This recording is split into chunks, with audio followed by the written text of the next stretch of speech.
Demam berdarah juga semakin menjangkiti anak-anak di Buleleng, Bali. Melonjaknya jumlah pasien memaksa rumah sakit setempat merawat pasien di instalasi gawat darurat. Hasil serupa juga terjadi di RSUD Kabupaten Buleleng, Bali. Hanya dalam kurun waktu 2 hari, jumlah pasien DBD yang dirawat di rumah sakit mencapai 35 pasien.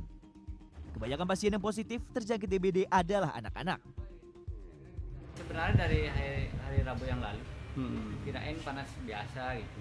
Ternyata setelah dicek dokter,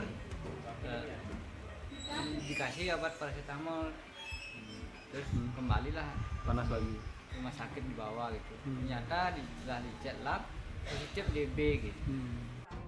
Penuhnya ruang inap khusus anak-anak, sejumlah pasien terpaksa dirawat di instalasi gawat darurat. Demam berdarah kan kasus karena cuaca maupun musim seperti ini, jadi kasus seperti ini emang di akhir tahun dan masih di awal tahun selalu mengalami peningkatan sesuai statistik yang kita punya. Sejauh ini ada korban Pak jiwa?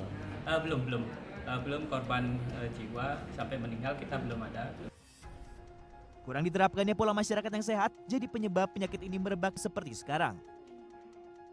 Wijana melaporkan untuk NET. Oh ya beneran. Iya, oke.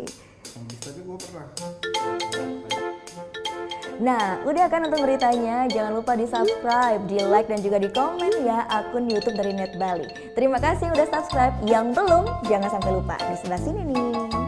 Subscribe.